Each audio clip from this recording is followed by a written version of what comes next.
Hey everybody, listen up. I got mega huge news. Meat Eater Live is heading back out on the road. That's right. Join me and the crew. Clay Newcomb, Cal, Yanni, Spencer's going to be there. Phil the Engineer's going to be there. Meat Eater Live headed back out. Now, when you get every ticket, okay? Every ticket you buy, you get a signed copy of our new Meat Eater Outdoor Cookbook. This tour is celebrating the release of the book. Buy a ticket, get a signed copy, Meat Eater Outdoor Cookbook, wild game recipes for the grill, smoker, camp stove, and campfire, which I'll point out is a $38 value. Here's where we're going to go. April 23rd, the Mesa Art Center in Mesa, Arizona. April 24, the Balboa Theater in San Diego. April 25, the Grove in Anaheim, California. April 27, the Crest Theater in Sacramento. April 29, the Union in Salt Lake City. April 30, the Egyptian in Boise. May 1, the Wilma Theater in Missoula. May 2, the Bing Crosby Theater in Spokane, Washington. May 4, Revolution Hall in Portland, Oregon. And May 5, the last day of the tour, Pantages Theater in Tacoma, Washington. For tickets and more information, visit the events page at themeateater.com. Hope to see you at the show. Hey, this is Tyler Jones, and you're listening to another Big Buck Breakdown from the Element Podcast.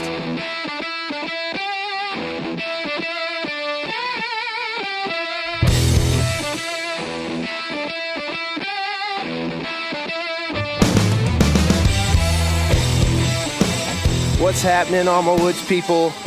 I'm chilling in the truck again, but I'm by myself this time around. But I have a good friend on the phone, and you all know him well. Casey, what's happening, dude? I am chilling in the truck as well, dude, but I am down here where it is much warmer than where you are. Well, it has warmed up extremely since this morning. Actually, 30 degrees. Golly, it's a lot. Yeah, so it was 18 this morning. It's 47 right now. I'm up in the land of Kansas, and anyway, I got some good news. We've been talking about it a little bit. Oh, yeah. Yeah, it's you'll just have to listen to the story, I guess Thursday or Friday whenever our podcast comes out later this week. So I won't give any more details right now, but I went on a solo flying trip up here and got here yesterday, and it was a good hunting day, I would say. That's good. That's good. Well, yeah, I'll reveal one more thing. The good news is deer related. It's not some type of tease like, it's actually nothing to do with deer. You know? Yeah, I shot a pheasant. Yeah, exactly. So, yeah, dude, I'm pumped. Yeah, if you've been following the Instagram story, you probably have a little bit better idea what I'm talking about. And if you are checking in on this too late, it's going to be gone. So sorry, you'll have to listen. But we have a guy on the phone today that has had some success. Again, another Big Buck Breakdown, and he's a friend of ours. Been on the podcast a couple times. And is this his second Big Buck Breakdown? Well, technically second and third, I suppose. Right. So second and third at the same time. You're going to be hearing from Lucas Cayko, the man. He's a public hunting fool, man. He laid down some good bucks this year, and he's going to tell us a story about both of them. Man, he's addicting to listen to on the story. You know what I mean? Yeah, for sure, dude. He's a real character. You know, we talk about some guys on the show who are kind of formal, but they are really good at conveying points and stuff. And not that Lucas isn't good at conveying his point, but that dude is as raw as it gets. Yeah, for sure, man. I enjoyed the story that we got to hear. We actually interviewed him last time we were in Kansas, so it was really. We've had this interview, recorded for a while, but we're just now getting around to it. We've had so many of our friends shoot big bucks this year. Yeah. So anyway, if you are kind of like yearning for some content at this point in the late season, there is a couple of PLCs we've been posting from Texas lately. You had a pretty good encounter. We've talked about it a few times. There's been some kind of up and down. We found Teenager, if you listen to the podcast. but I put out the PLC from the day that happened. There's a couple of things like that going on, and once I blast through these last couple of PLCs and our encounters that have been happening in Texas, we're straight into Kansas from our late November trip on the YouTube channel, and I mean it was crazy then too, just like it was in the early rut. So make sure you guys are subscribed on YouTube, and you can see everything that we're releasing, and at that point you can kind of just sort through what you would rather see and what you wouldn't. So yeah. Anyway, what's new with you, man? Are you yearning for deer hunting yet? Yeah, and I guess nobody really knows this, but I had my vehicle lay down on me completely this past week, which is a big part of the reason why I'm not with Tyler right now. It bedded down? So, yeah, it bedded down, Yep. and I couldn't find it. So, well, no, but it broke down, and I had it haul off. It's a big fix, like a really big fix, and it's going to jeopardize the rest of my hunting season. I'm not saying I'm done hunting, but all my hunting might be real local, which is really, really stinky having a Kansas tag in my pocket saying that. But I've got my eyes set on some dates later in the month, and I'm going to try to make it happen if the Lord willing and the creek don't rise. There are a couple rivers between here and there too. So we're gonna do our best to make it happen, man. And I've decided, I think maybe a Friday night lights. There ain't no curses is what Billy Bob Thornton says. And that's the way it is, dude. It's just there's a set of events that happen to you. There's no such thing as bad luck or good luck or whatever. It's just events that you are given, and you have to determine whether you're going to learn from them or suffer from them. Yeah, right. And I'm going to learn from it. Yeah, for sure, man. And speaking of the good Lord, He doesn't promise that there's not any suffering. So that's right, man. You know what I mean? You're supposed to take joy in your suffering. That's right, Yeah. man. So according to Paul. That's right. That's good, man. And you're a joyful guy. You're a great example of that, man. I'll say that. Well, thanks. You're the eternal optimist that we talked about a few weeks ago. That's right. Yeah. So anyway, I got to go in here and cancel my hotel room for the night. And so I think it's a good point to get Lucas back on the phone and let you guys hear this interview. What do you think? Sounds like a party. All right. So now on the phone, we have our public land brother, Lucas Cayko. What's happening, dude? Oh, just processing some deer meat, you know. Ooh, that's a happy day. Right? Yeah. Got the old numb hands going, you know, and you can't feel your fingers and you're cutting up all that cold meat. But it's one of those things it's all part of the process. I enjoy it too. Sure, yeah, dude. My hands were cold and had no feeling in them this morning because I took my set down about 8:30 and moved it. It took me like 45 minutes to move like 20 yards. So it was mainly out of anger because I think I got winded this morning. So, yeah. I know that feeling. Yeah, I was not feeling it this morning. But anyway, dude, there are two bucks that apparently didn't wind you. And you have a couple of cool stories to tell. Both of these are public land bucks, and both of them are just like heavy toads, man. What's the story on them? Yeah. So it's been, I don't know, somewhere around 7 or 8 years now since I actually drew a rifle tag in North Dakota. This unit is a pretty tough one to draw, even for a resident. It's a pretty heavily sought out tag. So finally drew one, and miraculously, my dad drew one the same year. And you know, the last time we had tags, we both had tags the same year. So it was kind of weird. It just happened to both get lucky at the same year. So yeah. So we had a couple of really big bucks we've been after this year, and I hunted the majority of the first week or so really hard for the one that I was actually trying to kill with my bow for all through September, October, and then into November there, and I just couldn't seem to catch up with this deer. Just didn't, you know, I'm hunting a heavily public hunted area, and there's just a pile of guys. I don't know if I've ever hunted one spot with more people actually diving in it at the same time. It's been quite the learning curve. Golly. Like just as in, well, I've hunted a lot of heavily hunted areas, but as far as just sticking to that one area, because I had this one deer on my mind for the whole season, and I pretty much set out to kill that deer with my bow. And just having a hell of a tough time trying to kill him. And there's a whole lot of guys hunting with the wrong winds, and I'm fighting every aspect of the whole thing with all the public land, with people walking in here, walking out there, using the wrong winds, doing all that stuff. And and then he's already an old deer, and half nocturnal pretty much for the most part, especially just looking at all my cameras and pictures I was getting of him. So I wasn't even too sure I was even kill this deer with a rifle going into it, which is pretty nuts. But so I gave her hell for a week, couldn't get on him. And I got up one morning. It was on November 11th is when I killed my rifle deer. So November 11th rolls around. And in the back of my mind, I keep thinking of this deer. I took my buddy. It was a day before or two before rifle season started. My buddy came up from Minnesota, and he comes up every year to Bowhunt. And I ran with him out to a piece where we killed this deer last year with him on the ground with a bow. Uh-huh. And we went out there, and we're sneaking around. We're just on the ground. We're not going to tree stands or anything. I'm just pretty much running and gunning on the ground, just trying to sneak up on something and catch something moving, and that time of the year. And we barely get to where we want to set up, and we see some deer moving. And so we figure we got to kind of set up short. We're not going to make it to where we really want to go. So we set up really quick, and we're just hanging out on the ground. I'm basically like perched up in the crotch of a tree, just, a couple feet off the ground, so I could see a little further than him.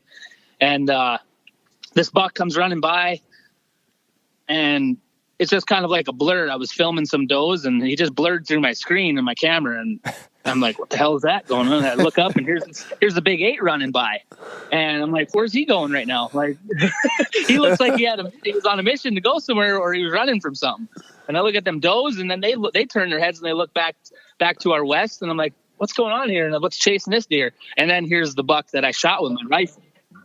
He comes running, runs right by us, and my buddy couldn't get a shot at him. He circles us. He hit about 15 scrapes in about 10-minute period. He was just going all over. He just ran that buck off. So now he's posturing around. He's trying to let everybody know this is my area. Let's stay the hell out of here. And just one of the coolest hunts you've ever been on.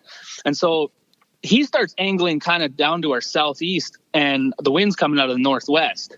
And I told my buddy, I'm like, dude, we got to move. He's 80, 85 yards out, and he's kind of angling to the southeast. And if he keeps going, he's going to get our wind. And I said, and then our hunt's over.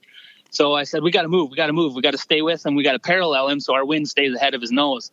And he's like, what the hell? He's never done stuff like this before. So he's just he don't question me anymore. He just goes with it, And so he kind of gives me that look of like, are we really moving right now? And I'm like, yep, let's go. So we move, and we get to the edge of the timber line, and that's where he stopped. Because when we walked in, we walked past these scrapes, and I'm like, there's a big deer running around in here hitting all these, because there's a big track in them. And I mean, there's big rubs all around in the area. And I was like, there's a big deer in here, we're going to get on something. And so in the back of my mind, I remember those scrapes, and he was angling that way. I'm like, he's going to go hit those scrapes, and he's going to work his way back towards these does. That was my game plan. Right. Mm-hmm. And so we get ahead of him, and our wind's now blowing out across the open grass outside of this timber. So if he stops in that timber, our wind's going to be good. And sure enough, if he was going to walk out of the timber, he should have walked out. We got to the edge of that timber, and we're only about 80 yards from him. It was thick enough, and it was kind of damp ground from some snow just recently fell. So it was quiet. So we got snuck out there, and he never popped out the timber. So we're waiting about 10, 15 minutes. Here he comes, right to us. And he kind of comes in at an angle, and I'm telling my buddy, like, you're going to get a shot at this deer. And he's, that giant 8, that one I shot with my rifle. So, I mean, he's getting a little nervous, obviously. And I'm always, my breathing, I don't care if I'm filming or watching or what, doesn't matter. I get just as jacked when I'm not even shooting one. Oh, yeah. And so I'm getting all worked up, and I'm like, he's coming, man. He's coming. And he's like, I don't know where I'm going to get my shot. And I'm like, just make sure you draw. Because when you're on the ground, drawing is everything. Your timing, everything it's like the hardest thing you can do, when you're hunting on the ground with no blind or anything. It's all about timing with getting that draw, and that's what a lot of people screw up. And I pretty much kind of help everybody if I'm with them and they haven't done it like that. I'll kind of just like draw, like I know where the moment is. And so he's coming in, and I tell him draws. Deer turns. He's about 28 yards, 30 yards. We mac at him. He shoots. His arrow deflects off of a branch about 5 feet before the deer. Deer goes running off, and we see the arrow break. Like you could see it break, and it fell to the ground there, and it never hit him. And if we go up, we can't find the broadhead or anything. And we're looking around, can't find where the other half of the other like 4 inches of the arrow. So we're like, well, there's no blood in the tracks or nothing, it didn't hit him or nothing. And we get back to the house, and there's a little side. I'm telling this because there's a side story to it. It's kind of weird how it all adds up. But so he runs off. My buddy's all sick, and I'm just pumped because I'm just we just had that giant right there, on the ground, the public ground. And so he's all bummed out. He's still got about 4 or 5 days. So I let him just go after that buck. I'm like, I won't go out there. Rifle season opens as bad as I just want to go kill that deer. I'm not going to. I'll let you go after him. You got 4 or 5 days left to hang out here. You go after him with your bow. I'll keep at this deer I've been after all year in another area. So it comes time. He doesn't kill that deer. He doesn't even see him again out there. And I'm having a rough go over in this other area chasing the big one I've been after. I get up one morning, and I'm heading actually after the deer I've been after all year. And I get to it's basically like a Y in the road. Either I can go where my buddy missed this giant, or I can go after the one I've been after all year. And I got kind of to the Y in that road, and I just turned. My body, something just said, just turn, man. So he turned, and I go and make the 1.5 mile walk out to that stuff, and climbed up in a tree stand. I gave my buddy the day after he missed, I gave him a tree stand and some sticks, because he's like, I just feel like I should get up in the air. And I'm like, well, here you go after him. I was like, I told him where he should hang it, just based off of where I would want it if I do go out there with a rifle, and it's going to be in a great spot for bow too. So he's like, yeah, that's kind of where I want to be anyways. And I was like, all right, we'll hang it right there. And so he had already had it pre-hung, and I get out there, and first light, that big 8 that he ran off a week ago right past us, he's chasing does all over hell.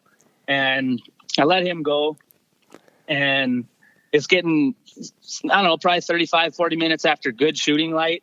And now I just got this, one of those really good snowfalls where it's just, everything's peaceful and quiet, and it's just the lightest snow falling. It's like one of those best settings you could be out there in the woods. Mm-hmm. And I'm just sitting there thinking to myself, I'm like, you know what? Like, I just had one of those moments where it's like, dang it, I'm lucky. Like, just to be able to be out here doing this right now, and on public ground, and I'm chasing this giant buck that, we just had an encounter with. I'm just having one of those moments, and pretty quick, I look over to my left, and I see this big deer just round the corner about 200 yards out. Oh. And I'm like, oh God, I think that's him. And I look up, there he is. He's right there. So he comes around, and I'm scrambling to get all my camera equipment going and everything lined up, and trying to get a good rest on the tree. I don't know. It's filming is, you guys know what it's like. It's like, you get such a panic sometimes, especially when if he keeps going, I'm not going to have a shot. So I tried to stay as calm as possible, but you can only do so much. Yeah. Mm-hmm. And so, but the cool thing is I have the GoPro going on the backside of me, so you get to see all that I'm doing and moving around and trying to find the area to get a rest on this tree and get a good shot, because he's about 200 yards out. Mm-hmm. And I'm like, all right, I don't want to have any sketchy, rush the shot and just shoot at him. And so I'm around the back side of the tree, I'm around the front side of the tree. And finally I'm like, oh, here we go. I found my spot. Got my hand on a branch and kind of got it rested across my thumb, the gun, and got a good solid rest. And I let one fly, and he drops in his tracks and the whole deal. And for a while there, I was thinking he ran off because I didn't see the doe that was actually out in front of him. She was in some taller grass, and I just seen the tail freaking going. Yeah. So I'm going, oh God, I don't know. I think he dropped, but then what is that deer? And I look up, and she actually went around some brush, and I couldn't see her. And then she got out way further, and then she kind of came back in the frame, and I was able to see it was her. And so I'm in just the whole celebratory, just kind of like, holy smokes, I can't believe that happened. And just kind of sitting there figuring out like, where I hit him, if he's down, if I should get out there and go try to put another bullet in him or what, it's all those things rushing through your head. And I look up and I'm like, oh, there's another buck out there now. And I'm like, is there a buck gonna come gore my deer here? What's going on? And I get my binos up and it's him. Dude, he took a shot. Like, I aimed center mass on a deer with rifle just because, like, right in the shoulder, base of the neck, like center mass, because he was slightly quartering to me. I'm like, I just want to knock this deer down, as fast as possible. I've had some bad luck with people shooting a deer with rifle and behind the shoulder, and yeah, that's one of the better spots to not lose any meat.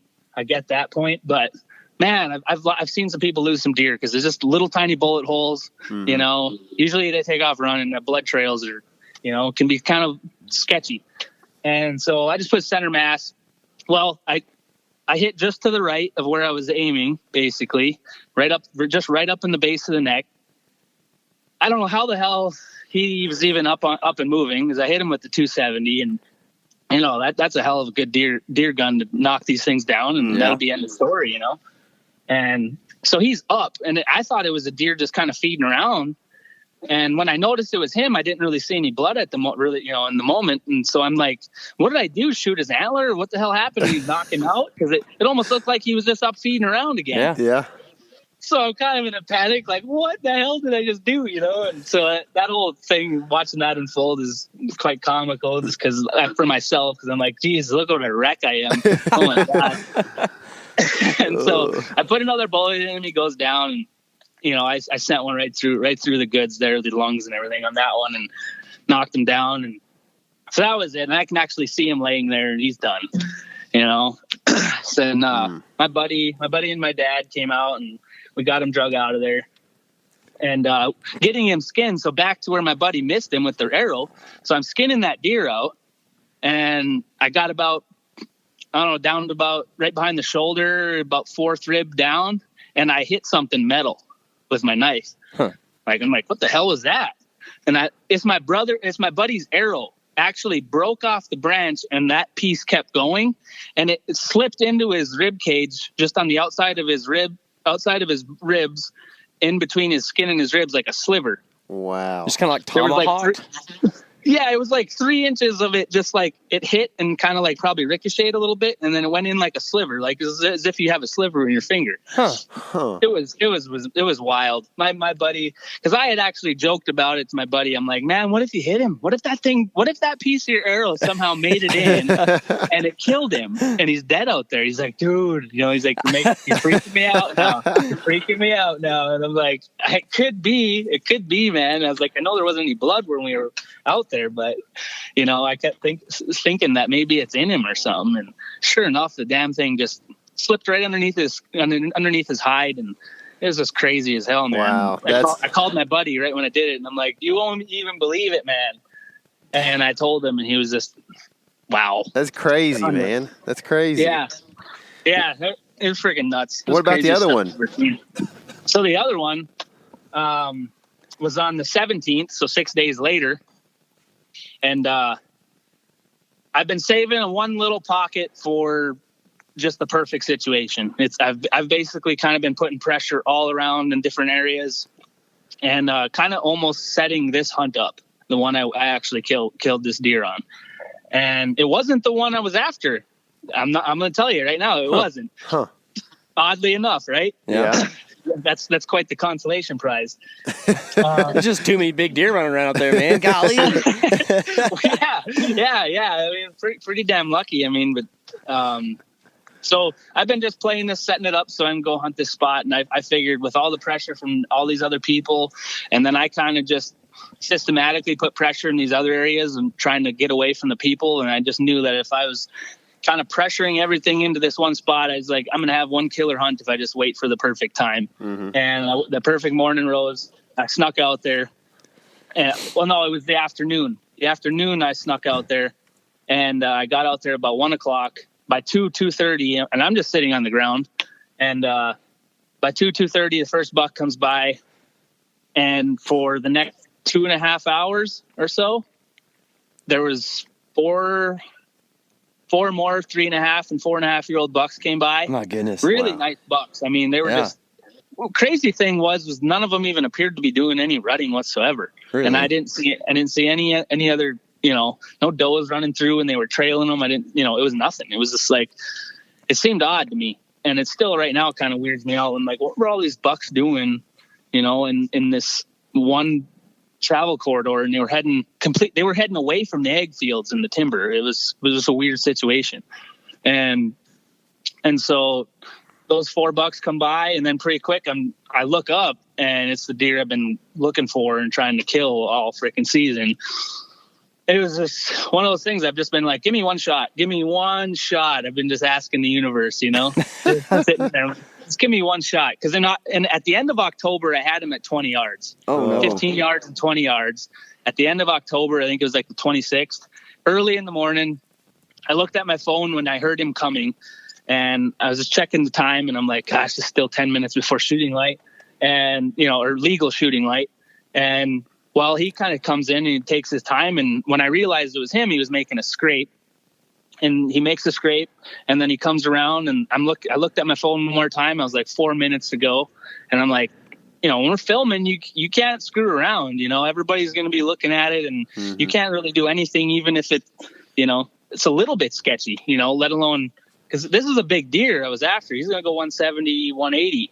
And I was like, this is going to be a big deal. And it didn't feel right. He comes around, and I show people the footage. And almost everybody are like, you are a moron, dude. I was like, shot that thing in a heartbeat. And I'm like, yeah, on camera and everything. And they're like, I don't know, probably. Like, you had to been right there. They're telling me. I'm like, yeah, but you got to think about it. I'm up in the tree. I got my bow. I'm looking at my pin, and I know I could have killed the deer. I'd known, no problem. I could see enough. But at the same time, I'm thinking there was 4 minutes, and I'm kind of trying to time it in my head a little bit. But just in the time of just hesitating and not knowing, and just wanted to make sure everything was good and legit, he kind of turns and then walks away. Yeah. And that was about heartbreak over. I can't even tell you how sick I was about it. But man, I imagine. And so now all that comes in, and so after all that, chasing them all year, I put some time in too, man. I don't know if I've hunted that hard for one deer ever.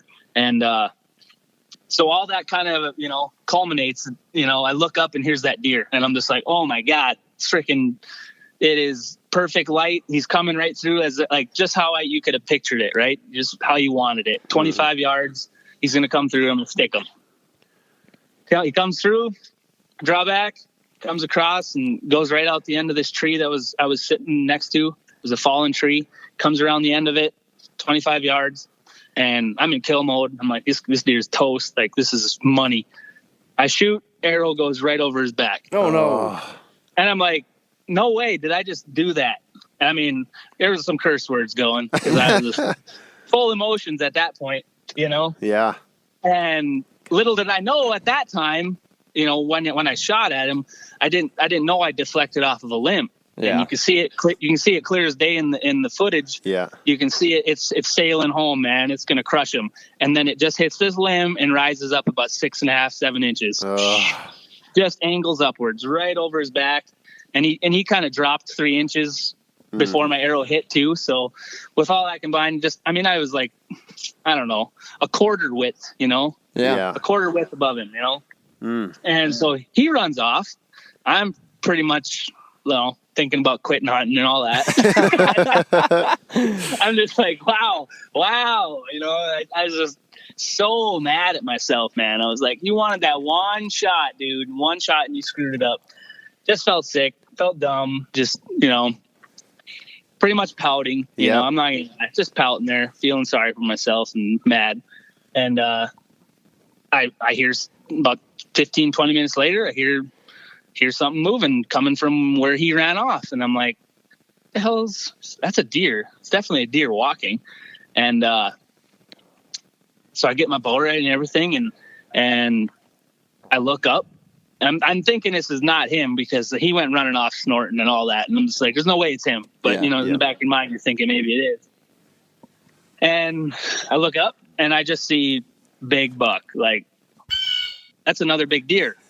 And I'm thinking, you know, I just got my one shot at the deer I've been wanting, you know, and hunting. I'm running out of time to hunt anyways the rest of this year.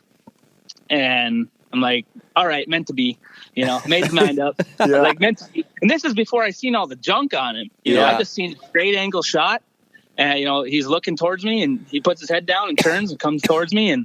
And he actually gets to the point of that tree where they come around it that I was sitting by, and the damn thing stops, and he kind of starts peering in towards me like he's seen something. And I'm like, I didn't move, dude. You didn't see anything. And he keeps looking around, and then he turns his head, and I see that flyer off his G2. And like, oh, I know this deer. Well, I'm like, definitely shooting this thing. This is an old buck. This thing's going down. He steps out, and I shoot him. He runs off. And it was one of those things where, you know, you shoot a deer, and you're like, ooh, I smoked him. And then you're like, did I smoke him? I don't know. But I ended up hitting about, I don't know, probably the sixth rib back. Oh. Yeah, it was back, but it was quartering. So, I mean, the other side, when he turned and ran off, and I got one good look at him as he disappeared through the thick stuff. I shot a Rage hypodermic, and, you know, one thing about shooting those, one positive deal is you're going to get them big holes, right? Yeah. And that's just what flies good out of my bow. I get that question all the time too, is why do you shoot those, this and that? It's just because they fly freaking awesome. And, you know, if you hit something a little bit back, you know, that them holes are just going to help you. You know, that's what I shoot. I love them, man. Yeah. So anyways, he runs off, and I went out there to look for blood, and my arrows, it's got some blood on it. I could smell gut, and so then I'm just like, at that point, I just missed the buck I've been after, probably the biggest buck I was ever going to kill in North Dakota. And now I maybe didn't even put a great shot on this deer. So I'm really just bummed out, you know? Yeah. And the next morning, because I backed out. I'm like, I'm not going to chase this deer all over hell. You know, I just don't feel good about it. So back out. I'm looking at the footage from missing that first deer. Before I go track this deer the next morning, I wanted to wait till about 9-10 o'clock in the morning, just so I didn't go running in there and screw up a bunch of guys bow hunting and all that stuff. Yeah. And rifle hunting. So I wait for later in the morning to go in, and I'm looking at that stuff, and I finally see that my arrow deflects off of a limb. Now, I still missed the deer, but that made me feel a little bit better about myself. I was like, oh, okay, I didn't shake it. Okay. But still, I should have seen that limb and not hit the limb, but it's just one of those things that happen, and that's the way it goes in bow hunting, right? Right. But, so we go out, and then we tracked that deer about 20, 25 beds. It was crazy how many beds he did, and, you know, and got lucky. The coyotes never found him and recovered him and cutting him up today, man. That's awesome, That dude. is awesome, man. Congrats on that. Yeah, thanks, man. Thanks. So, it was one of those things. How do you become the friend that Lucas Cayko lets shoot at a deer before he does? I don't know. He's been coming up paddle fishing and stuff for a lot of years now, and you know, just he doesn't have a whole lot of good hunting opportunity in Minnesota, right where he lives. Yeah, and he's been coming up paddle fishing, and one year he's just like, man, maybe I should come up and do some deer hunting up here or something. And I'm like, dude, you should, like, get on it. Like, come up here and hunt.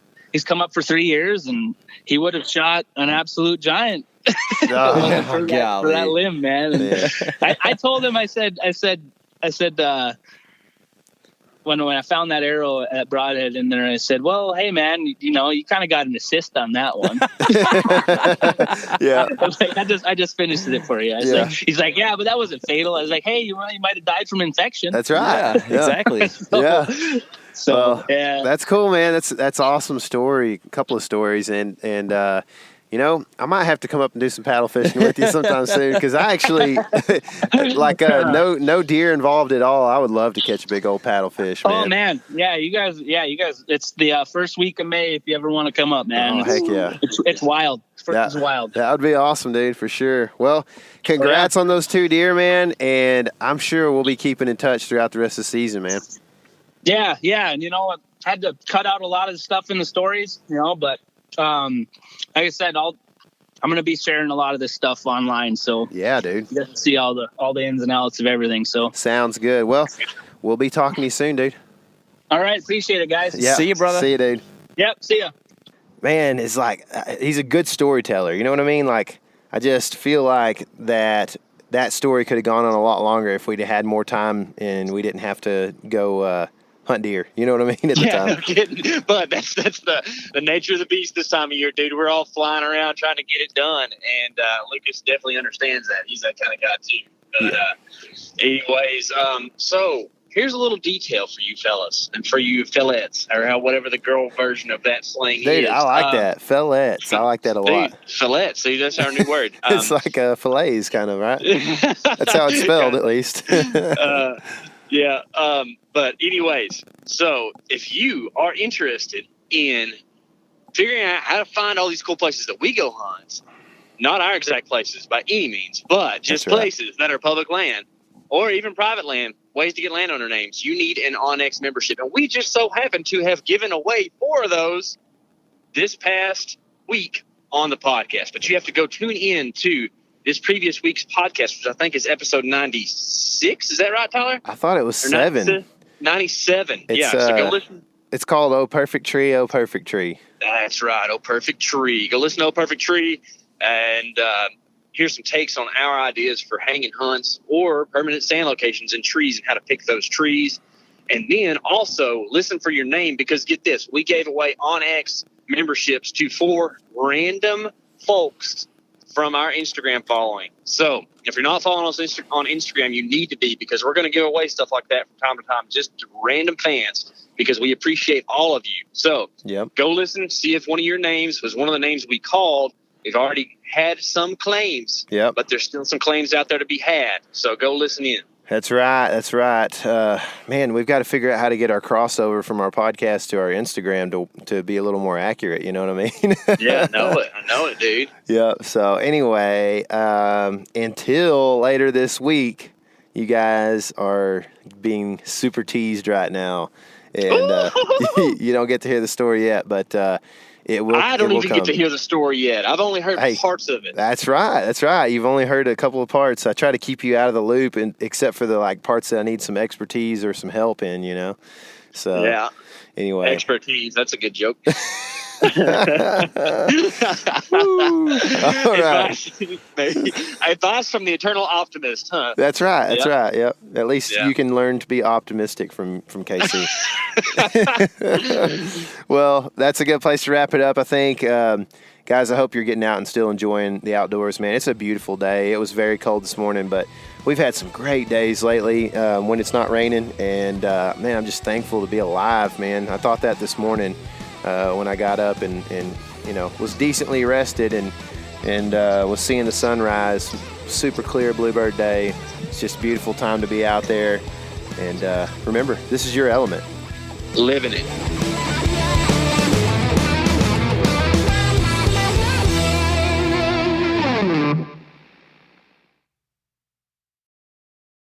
Hey everybody, listen up. I got mega huge news. Meat Eater Live is heading back out on the road.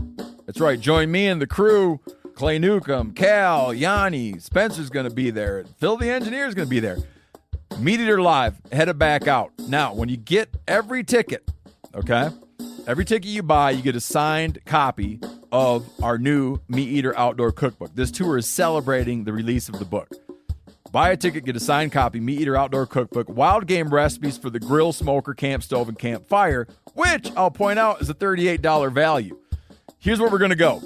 April 23rd, the Mesa Art Center in Mesa, Arizona. April 24, the Balboa Theater in San Diego. April 25, the Grove in Anaheim, California. April 27, the Crest Theater in Sacramento. April 29, the Union in Salt Lake City. April 30, the Egyptian in Boise. May 1, the Wilma Theater in Missoula. May 2, the Bing Crosby Theater in Spokane, Washington. May 4, Revolution Hall in Portland, Oregon. And May 5, the last day of the tour, Pantages Theater in Tacoma, Washington. For tickets and more information, visit the events page at themeateater.com. Hope to see you at the show.